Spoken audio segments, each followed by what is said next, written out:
Hey guys, what's up? Welcome back here to another edition of Intuitive Angling, and really appreciate you guys watching today's video.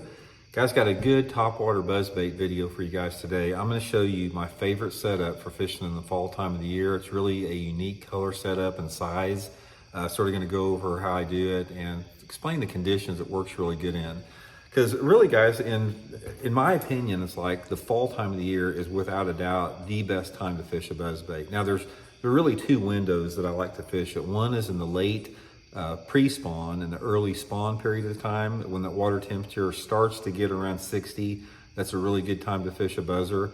But my favorite time is the fall time because it lasts a lot longer, the period that it works good in. I usually start fishing the buzzer right around the probably second week of September, and I'll throw it up into November until that water temperature starts to get below 55 degrees.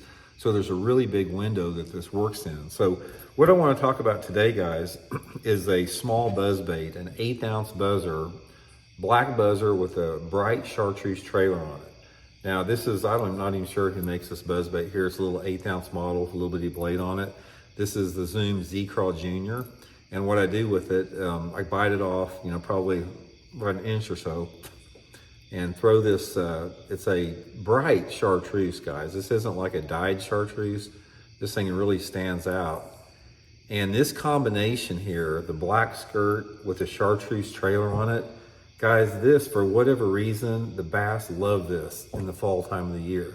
One of the things that I like to do also on the 1/8 ounce buzzer is you can see the skirt on this is pretty thin.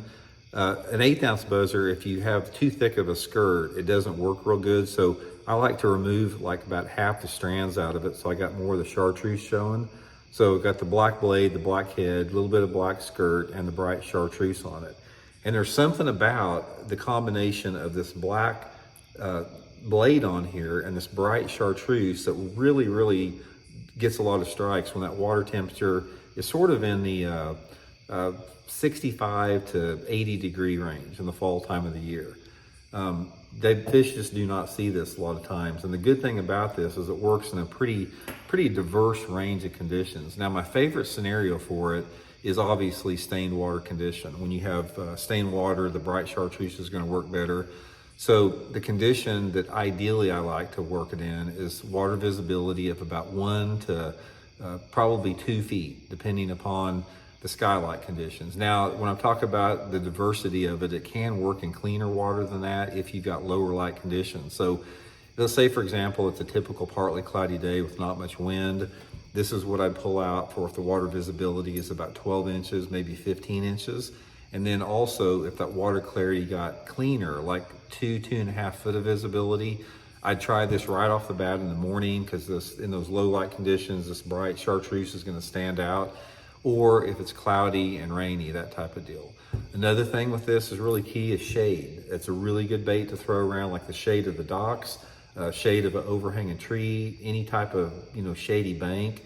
It glows in the water. When you see this combination of the black with the glowing chartreuse, it's just a different look, than I've ever seen before.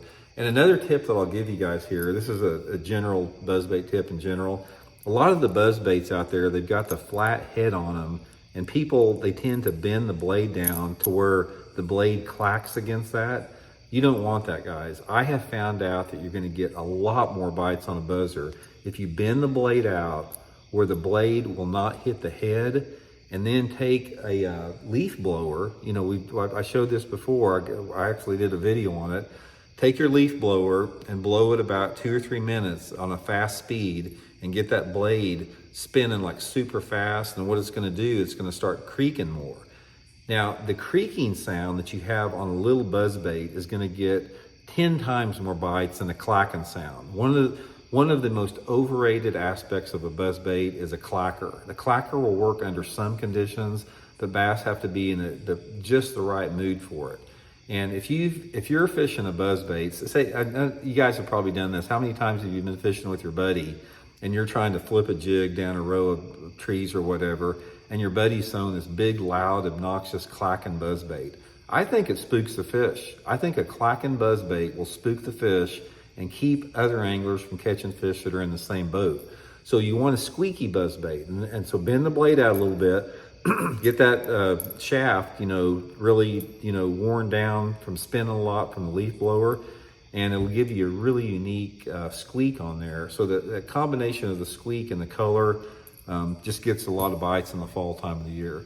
Most of the time, even though that's an 1/8 ounce buzzer, the weight of the trailer makes it, over 1/4 of an ounce. So you can throw it pretty good on like a, 7-foot stiff rod with, usually I'll use 30-pound test straight braided line, Seaguar Stealth Smackdown, or 20-pound test Invisix fluorocarbon. So anyway, guys, give it a try this fall. Let's get you a Zoom Z Crawl in the chartreuse, little 1/8 ounce buzzer.